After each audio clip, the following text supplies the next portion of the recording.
Okay, we are back at Subaru of London to pick up this. A brand new 2024 Subaru WRX RS manual.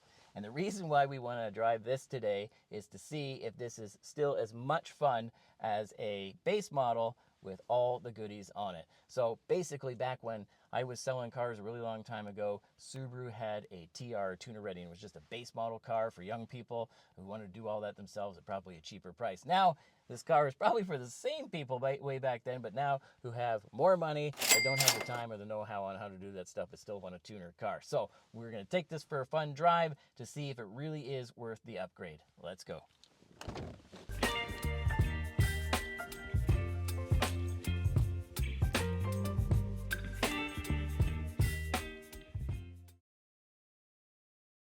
Okay, and let's start with our traffic light Grand Prix acceleration test so we can race up to the stoplight as fast as we can just to hammer on the brakes. All right, here we go. No crazy clutch dumper or anything. It's a brand new car. Off the rev limiter. Way more juice than that automatic seemed to have, that's for sure. Really smooth power, but good power. Feels like you got lots of juice, that's for sure. So let's turn around and see how it feels braking. Okay, so just a quick turnaround test here. Not bad. 3-point turn. All right, so let's go back the other way. We're gonna hammer on those brakes, see what it's like, and then we'll take this for a little bit more of a normal type drive. All right, so let's go, and we're gonna hammer on those brakes. Oh, we're going at good speed here. All right.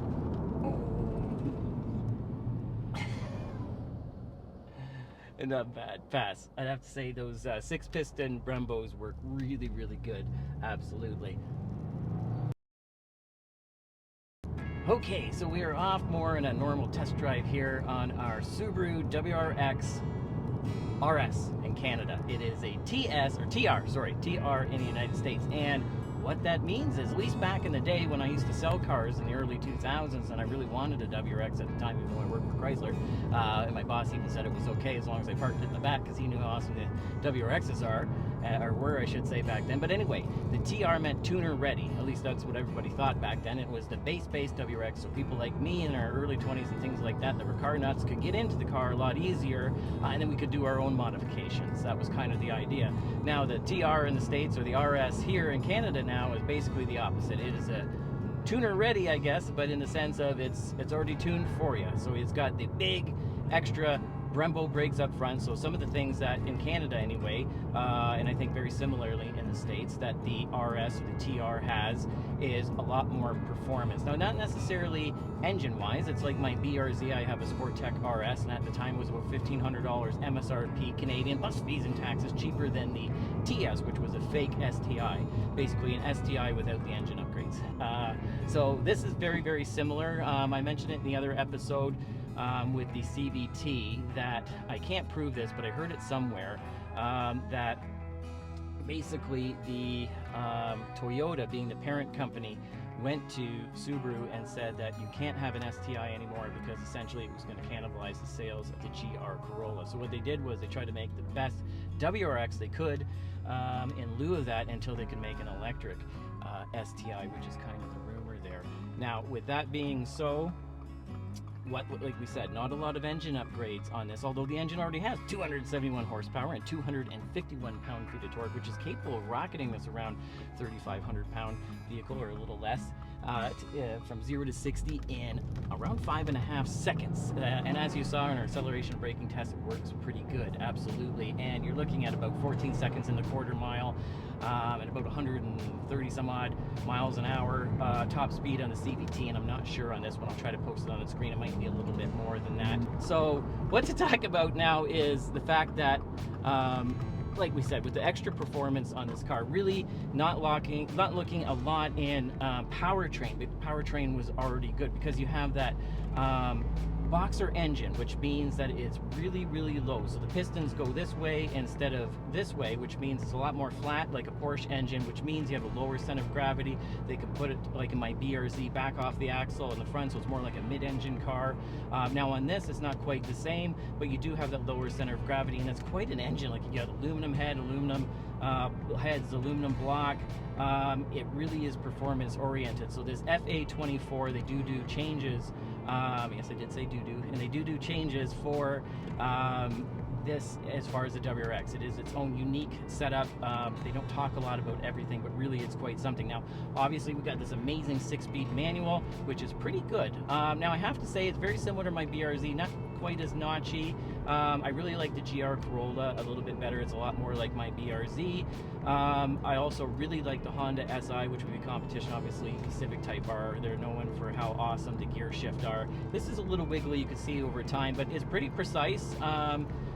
It feels pretty good. Like I said, I like it. Now, I don't find as much rev hang as these used to have. So just let me switch gears here.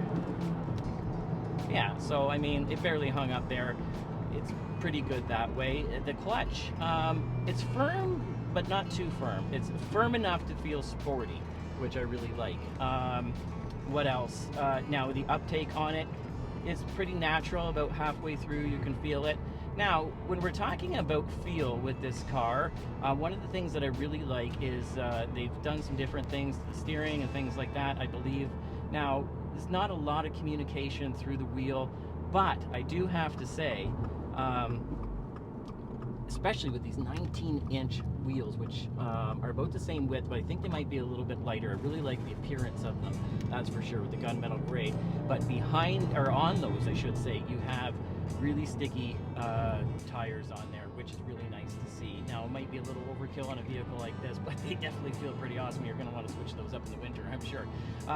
But one of the things that I like is behind those, as we were saying, you got those 6-piston Brembo brakes. You've got the drilled rotors, they're bigger, of course, but with the 6-piston, that's pretty big for a 3,500-pound car. One of the things that I like on the WRX, even compared to the CTR, is you do get the full Brembo. So you get the 2-piston on the back, and you do have the 6-piston up front. So they do work pretty good. They're very similar to my BRZ. It has 4-piston Brembos up front, and it's a light little car, of course. So similar to this in the sense of, I don't notice a big difference, to be honest, when you're braking compared to the normal car.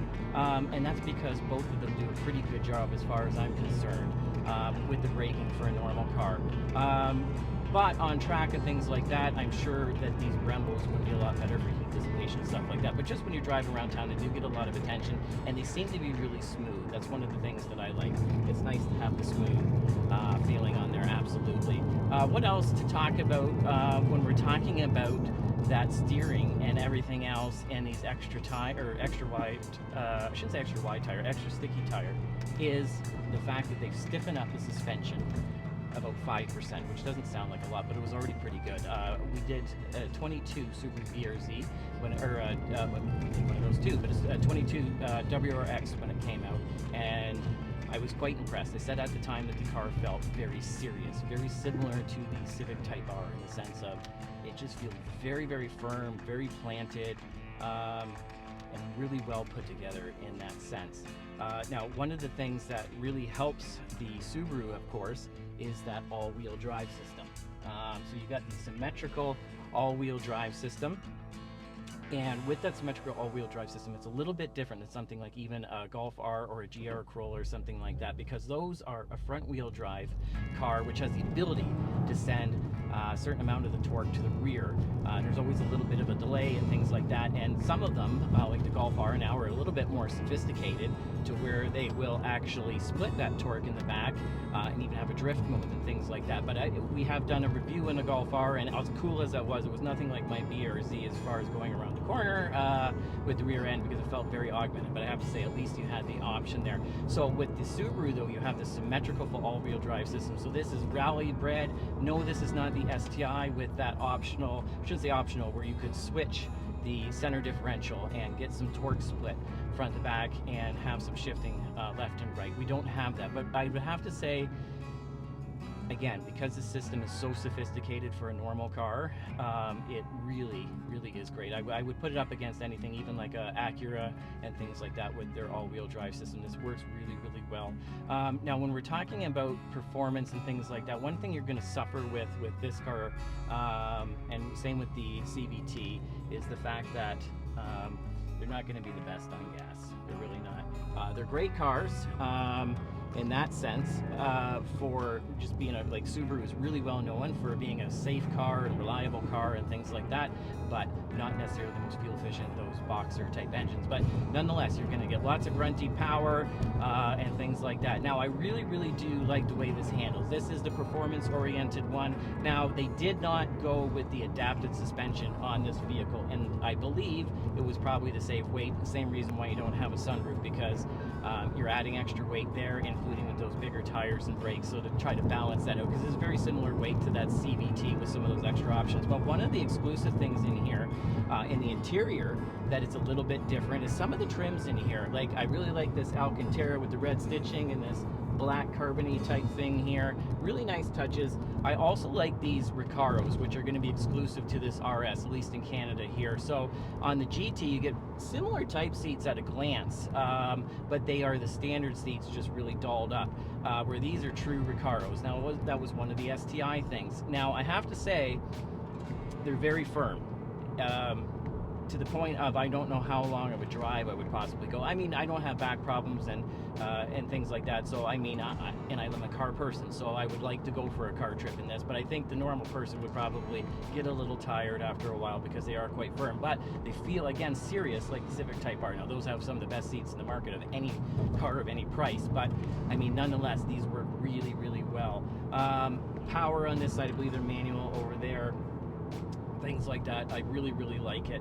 But yes, you're gonna miss some tech in here. So one of the things is basically if you want a little bit more tech and you don't mind an automatic, you're gonna go for that GT. But if you want the extra sportiness and a lot of the nice options, then you go for the RS here. But you are going to be missing the navigation on here, but that's okay. Most people have Apple CarPlay nowadays, as we mentioned, the sunroof and some of the Starlink things, and some of the eyesight is not quite as enhanced as your GT. But nonetheless, I think you're going to be pretty spoiled in here, because compared to the WRXs of my day in the early 2000s, this is quite something. They've gotten a lot bigger.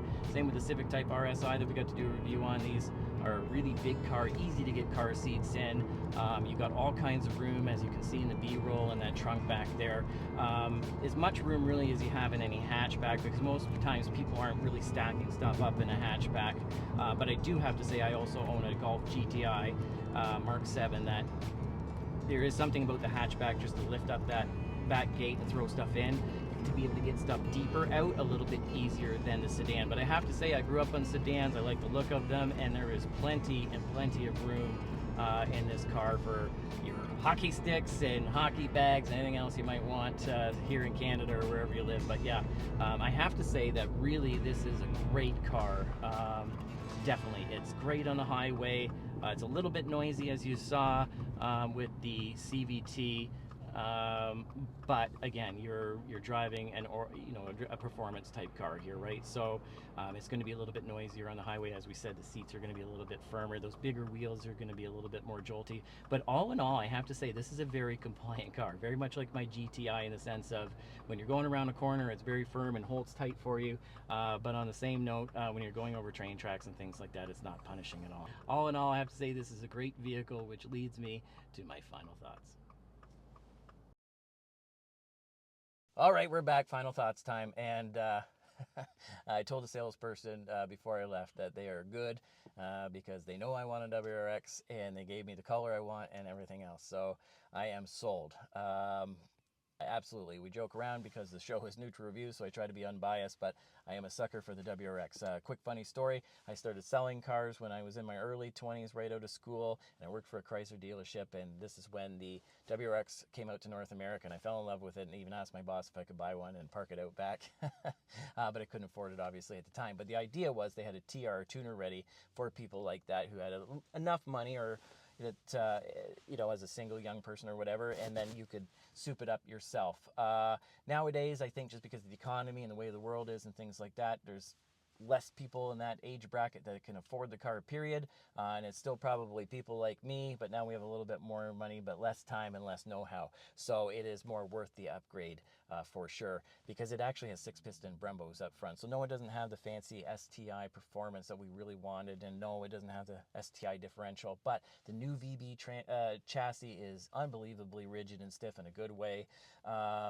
The car's steering and performance and everything else is really amazing. It really, really works well.